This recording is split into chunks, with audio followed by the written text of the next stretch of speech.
Le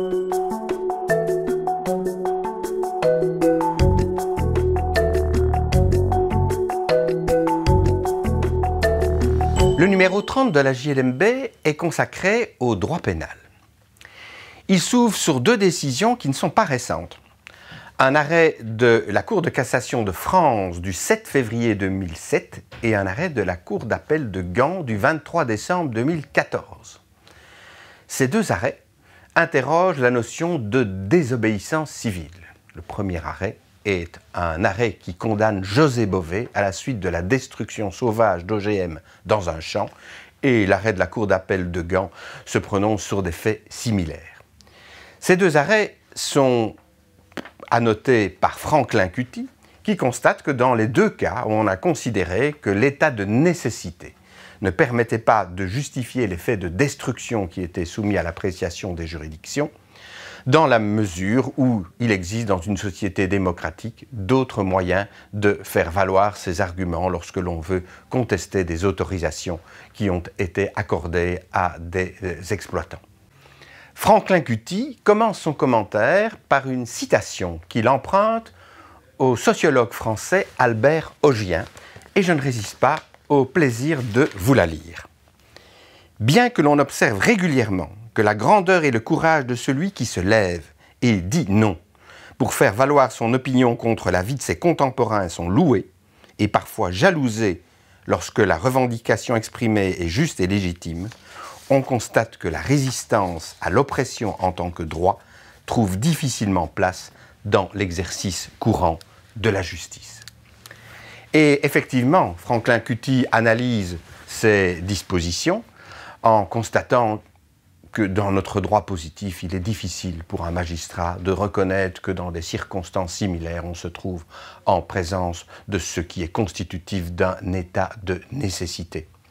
Mais il poursuit son observation en se disant que, d'autre part, les dispositions qui aboutissent à la validation d'un certain nombre de ces comportements proviennent souvent de processus législatifs obscurs dans lesquels des forces de lobbying peu contrôlées s'exercent, si bien que les magistrats sont enfermés dans un rôle qui n'est finalement pas le leur, de devoir arbitrer ainsi des dispositions qui échappent assez bien à la sphère du judiciaire et qui devraient être réglées dans le politique. Voici un débat qui est ouvert, qui n'est pas prêt d'être refermé et auquel donc Franklin Cutty apporte sa pierre.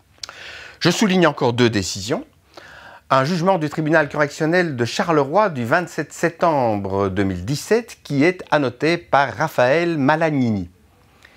La question était celle de la poursuite d'un ressortissant de nationalité irakienne pour fait de terrorisme alors qu'il avait introduit une demande d'asile en Belgique et qu'il avait fait élection de domicile dans le centre dans lequel il était hébergé.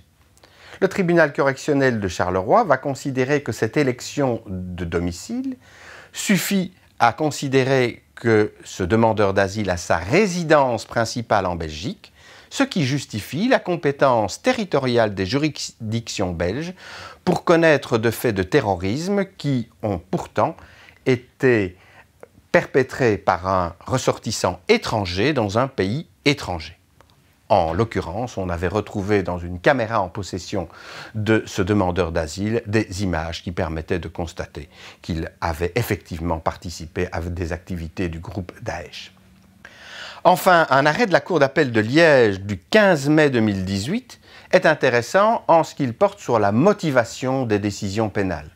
La Cour d'appel de Liège insiste sur le fait qu'il est indispensable qu'une décision qui condamne une personne lui permette de comprendre ce qui est effectivement retenu, le rôle qu'on lui impute, la qualification des infractions qui sont retenues à sa charge. En bref, il doit pouvoir comprendre pourquoi il a été condamné.